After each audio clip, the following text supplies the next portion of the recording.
Hello, and welcome to the EY Sustainability Matters podcast and the third episode in our mini-series about ESG disclosures. I'm Bruno Sarda, EY Climate Change and Sustainability Partner, and your host for this series. In this episode, we'll be looking at the current state of sustainability reporting standards while also discussing the future of global disclosures and the prospects for convergence across different frameworks into a unified global standard for ESG reporting. The emerging standards we'll discuss today build on the different standards and frameworks that already exist, like the Global Reporting Initiative, or GRI, the Sustainability Accounting Standards Board, or SASB, the Carbon Disclosure Project, CDP, the Task Force on Climate-Related Financial Disclosures, the TCFD, lots of acronyms, but in addition, we'll discuss whether the climate disclosure rules proposed by the U.S. Securities and Exchange Commission or the Corporate Sustainability Reporting Directive adopted by the European Commission in late 2022 will have a role in either accelerating or potentially further slowing convergence. And we'll certainly mostly look ahead to the new International Sustainability Standards Board, or ISSB, and how that fits into the current environment and whether it will succeed in providing a consistent sustainability disclosure system and develop a baseline for a new global standard. So with me today to discuss all of this, I'm delighted to welcome my colleague, Terence Jeyararetnam. Terence leads EY's Climate Change and Sustainability Services in Asia Pacific and is a leading voice in the region advising on sustainability as well as the societal issues arising from the changing economic and regulatory environment. So thanks so much for joining me, Terence. Pleasure. Thanks for having me, Bruno. Great to chat. Yeah. Well, I guess I briefly kind of gave your name and title, but can we start by having you introduce yourself a bit more, saying more about your background and experience, especially as it relates to the space of sustainability disclosures and reporting? Yeah, love to chat. I'm going to sound old because I am old. I've just gotten past 50. And for 30 years, I've been working in this space, which makes it a long time, given that this space has been only going for about 30 years. So it's been a long time. Back 30 years ago, when I finished environmental engineering, we didn't have any of these standards. And about 5 years into my working career, the first of these standards started to emerge. I think the first one was AA1000, which came out of UK, looking at accountability within corporations, and then came GRI and some of the other acronyms. But just to converge the standards and my career, it's been primarily in sustainability management, accounting, and disclosure within the private sector. I have worked in other parts of the economy, government and not-for-profit space, but it's been primarily in that area, and a lot in assurance as well. I now, as you said, work in the Melbourne office as a partner in the same practice that you're in, but also wear some other hats that are relevant to today's discussion. So back in the day, I wrote, this would be going back to 20 odd years ago, I wrote the Australian Environmental Reporting Guidance for Corporations, about when GRI came along, and so that process had input into GRI. I then had some input into SASB when it first emerged. I then became SASB's Australian Senior Advisor, which then folded into Value Reporting Foundation. So I was working for Value Reporting Foundation, and now I'm on the Technical Readiness Working Group of the International Sustainability Standards Board. So I do have close contact with ISSB. I've also recently been elected onto the Standards Board here, which is called the Auditing and Assurance Standards Board of Australia, which is a government board that endorses Australian assurance standards. So the reason why I've got on the board and some of the other partners within our practice are on different standards boards in Australia is because the ISSB standards are coming, and we as standards boards are getting ready to adopt them. So they're probably the relevant hats for this discussion. Wow, that's quite a journey, not just as an observer, but certainly as a maker, as they say. So great to have you part of this conversation. So maybe where we'll start, I think the ISSB came to be in part to address this kind of demand that many voices have been voicing for some time of the need for standardization, for convergence among standards. And where, can you speak to this demand and especially where's the demand coming from? Who is asking for this? So I think if we take a step back to history and look at standards that have come in other practice areas. So if we look at economics more broadly, economics is a study of scarcity and the use of resources and the production of goods and services, really going to that key word of scarcity.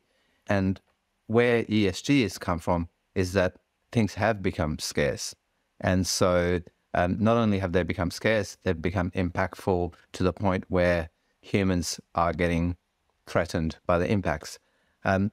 So parking that to one side, if we then look at accounting standards, we go back to the first sort of double entry bookkeeping system in the 13th and 14th centuries, going back to Italy. And so accounting standards have had a long history. Whereas if we then look at ESG standards, as I said, they weren't around when I finished uni. So it's been a very short time frame.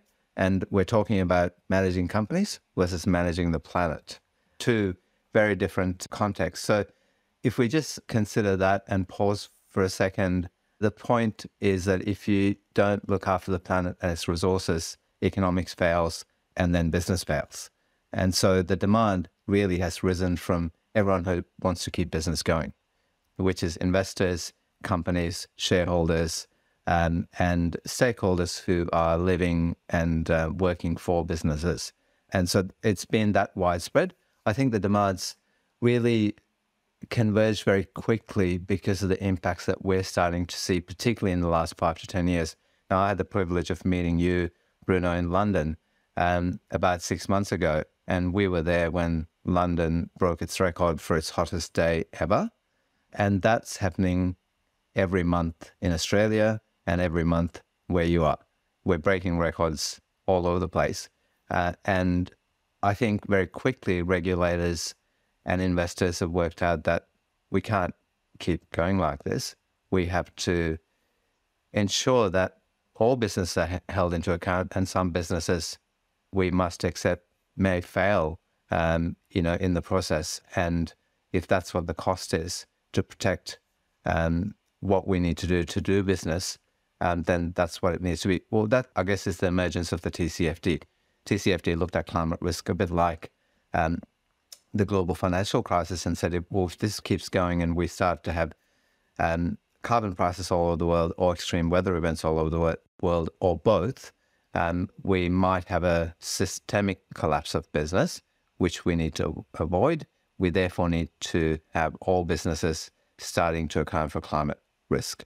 So to answer your question, convergence is coming because it's come to the point where it needs to happen. The voluntary reporting regime of the past just simply wasn't working to dial back the impacts that we're seeing on climate and nature.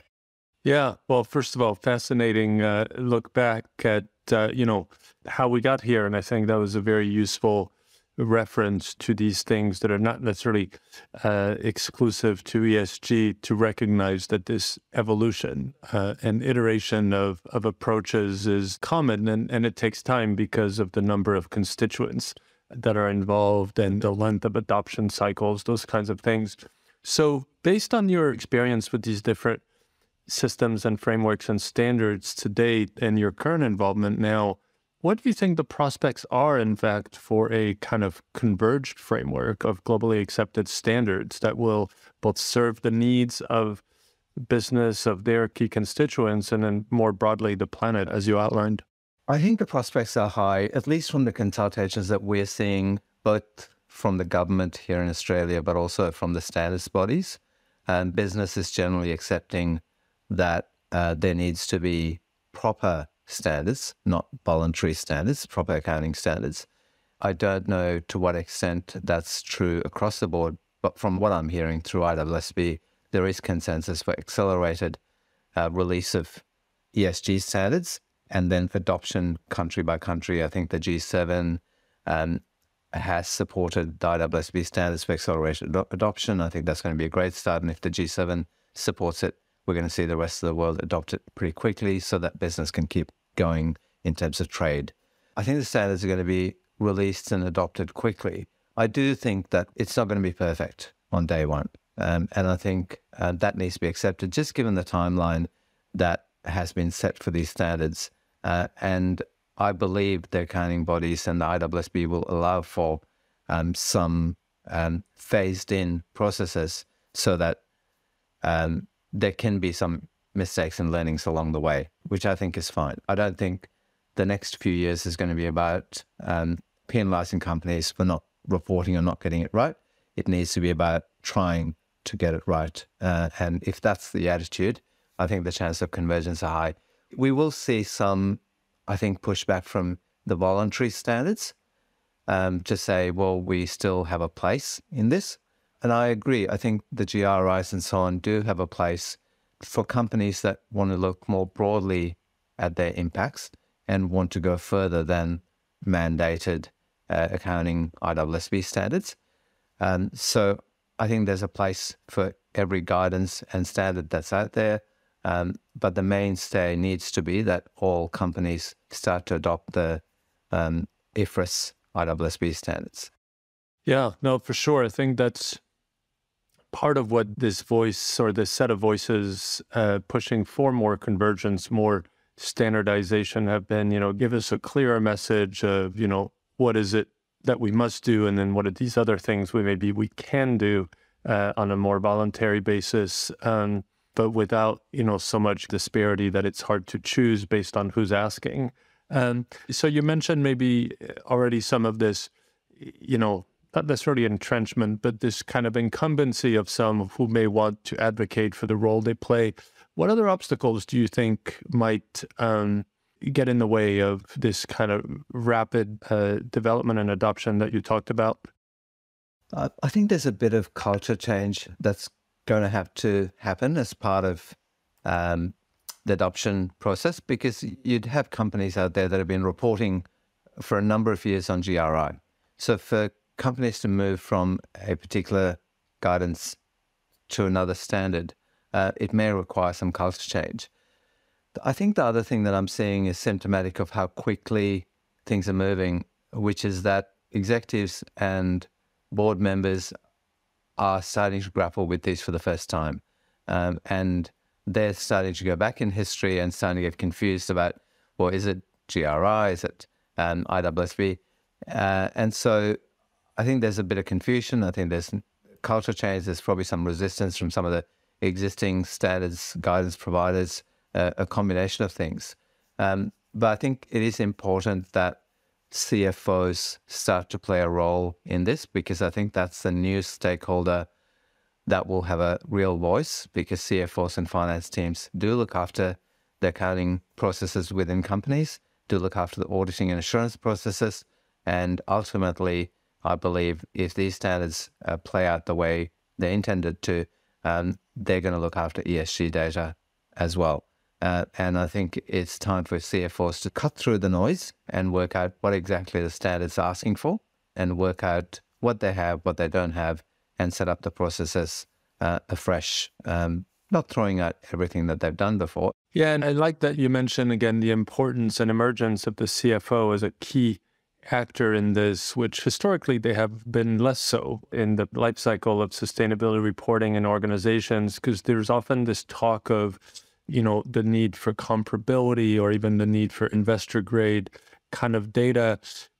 Do you see, sustainability reporting getting to a stage where it is maybe as rigorous and as kind of directly mandated as financial reporting? I think it's inevitable. And industry by industry, it'll be different. So if you take a power sector, for example, or one that's working in oceans, fishing, and having quite a bit of impact on nature, I think it's going to be everything to do with their core business. Whereas some of this, it might be a little bit peripheral. But I think it's inevitable that they'll start to be as important as the financial accounts. I think the other part to it is the B2B business and business wanting supply information And even if you're not having direct impact, if you're working for some of the impacted sectors, you're going to have to provide that information through to your customers. And so your information needs to be audited and prepared the same way. So for both those reasons, I do think widespread sort of acceptance that this information is and will become more important is inevitable. We're going to start with climate, but if we sort of look back to other factors that have been part of the suite of impactful measures, health and safety has been one.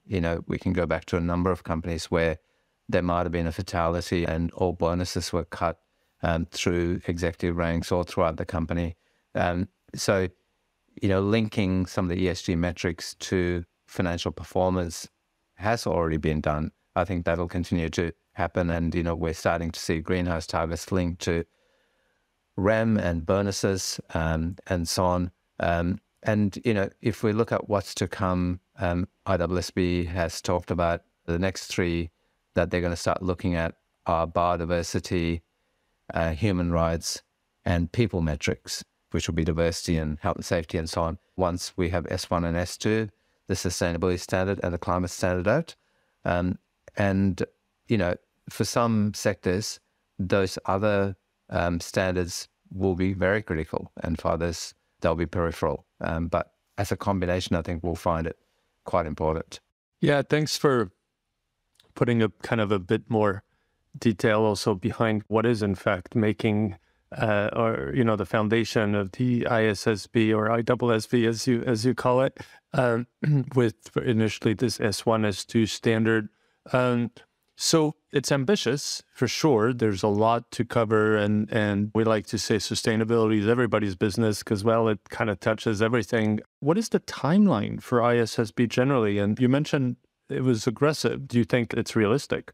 It is aggressive. I think it needs to be aggressive. Whether it's realistic will depend on how quickly the consultations can be done and how much resources can be put into ISSB to meet the timelines that they've set out. I believe the timeline is 30 June for S1 and S2. That will then be an international standard ready for consideration by countries. So country by country, I would say sometime in FY24, there'll be consideration and or adoption. Certainly for Australia, I'd expect to see that the financial year after 30 June this year, we would make quite a bit of progress in terms of adoption or some sort of phase-in of adoption, given the amount of support that we're generally seeing through the consultation processes and the public nature of some of the feedback that's been received. So I think it's aggressive. I also think, there's quite a bit of, some companies say to me, well, we've been doing this for 20 years. So for us, it's a competitive advantage. So the quicker, the better, because we're ready. We're ready to go. So we've got extremes. No, it's not all companies sort of getting concerned about these standards. Some want to see them come out quickly so that they can demonstrate that they're much more competitive in this space than their counterparts. Yeah, for sure. You mentioned things like, financial years, fiscal years, kind of reporting cycles. And it's true, a new standard will have to make its way into a machine whose gears have been turning for a while and will continue to do so. So how will the ISSB, or how much of it, the design is aiming to fit into the current sustainability disclosures, processes, and environment? How does it build on current standards or look to potentially displace, but in a graceful way, on what is currently being done? I believe ISSB is trying to fit in. So if we look at the climate standard on its own, it's really a combination of SASB and TCFD, existing frameworks that have been reasonably widely considered and or adopted. And if you haven't looked at SASB, and if you've been doing GRI reporting, and if you've been doing a proper materiality process, you would have mostly done SASB. And so I think the way that's gone, at least, says to me that it is building on existing reporting within companies, so that if you have been a company that's been reporting on greenhouse gas emissions, Scope 1, Scope 2. Now, Scope 3 is another thing because Scope 3 has been included in the climate standard, but hasn't been widely done by industry, much longer than the last few years when CDP sort of pushed and climate risk pushed the requirements for Scope 3. So Scope 3 is going to be a little bit behind, and ISSB has recognized that and said we will allow longer time for Scope 3 to be reported. But Scope 1 and Scope 2, I think, build on existing processes. If we leave the climate standard and move to things like biodiversity, now TNFD isn't completed yet, and we're going to see ISSB come up with a biodiversity standard. So in that space, we're going to see a huge requirement for accelerated learning and work to be done within companies to be able to report against a fairly fresh set of thinking globally around how to tackle biodiversity impacts off your company, off your value chain, on what you do. So I think some standards will build on existing guidance, but others will be fresh thinking and everyone will be in the same boat. Yeah, no, for sure. The implementation of anything is ultimately where the rubber meets the road, as they say. And CDP already declared that, I think, starting in 2024, they'll align with the S2 climate standard for their climate disclosure. And we talked a little bit about this incumbency of some of these standards. And then, of course, we've seen regulators kind of stepping it up. Mentioned earlier in the U.S., the Securities and Exchange Commission, the financial regulator, proposing a climate disclosure rule. We've seen the adoption by the European Commission of a broad set of standards, the ESRSs as they're known. How will all this fit? How will these things align again in this spirit of convergence? And we're seeing that more broadly, Bruno. We're seeing a number of jurisdictions talking about and instituting mandatory climate risk reporting. We're obviously in the human rights space. We've got modern slavery acts all over the place. So regulators have definitely either stepped in or stepping in into mandating this. I think there will be a nice convergence. I think if there's accounting standards that are going to report these for companies and provide proper guidance on how this is to be reported, I think regulators will piggyback on that and say, well, here's the standard to follow. And I think that's the beauty of the ISSB being set up, this convergence happening, and accounting standards being released in this space now, as it becomes quite critical for jurisdictions to manage some of these impacts and stress test some of the ecosystems, business ecosystems. There's going to be accounting standards that help them do that. And so I hope that there's no duplication here and that, regulators rely on the accounting standards and the ISSB suite of standards. If that's the case, all we will then have is some regulation that backs the standards, a bit like punitive action for, financial reporting that's fraudulent. Yeah, and I think that's a good point maybe to start kind of closing. So obviously a reporting standard, a disclosure standard is fundamentally about how do you present and provide information, but you made clear in your introductory comments that, the what and the how matter, but it's really all about the why. We're doing this because we have very real degradation of ecosystems and accumulation of greenhouse gases and those kinds of things that we need to actually address. Otherwise, it could deter and degrade economic activity, business resilience, those kinds of things. Does the ISSB as a construct, as an emerging standard and framework, do you think it does enough to push for, this idea of performance beyond just kind of compliance of disclosure? I don't know whether it's an accounting body's role to push for performance. It will be the role of the stakeholders of the business. Accounting bodies will set the standards to make it consistent for performance to be measured. I think we're going to see lots of interesting things, Bruno, and I'm really, looking forward to the next few years of how this is going to play out. So performance is one thing, and I think, if you sort of look at metrics and how metrics work, And if performance is properly managed within companies, say, for example, it's linked to sustainable debt, and if you do meet your targets, you get incentivized, or if it's linked to executive REM, I think that's going to be quite interesting. You don't meet your greenhouse targets, you miss your bonus, for example. I think all of that's going to become really interesting, where ESG performance metrics are really linked back to the financial performance. But I think what's also going to be interesting are some of the hidden issues. So I take, for example, methane as a construct in looking at greenhouse gas emissions. Now, methane only really got, I guess, put on the agenda in COP26. But if we really look at the methane gas, it's much more potent than carbon dioxide. But the other thing that not a lot of people know about is that its short-term impact on global warming is much higher than carbon dioxide.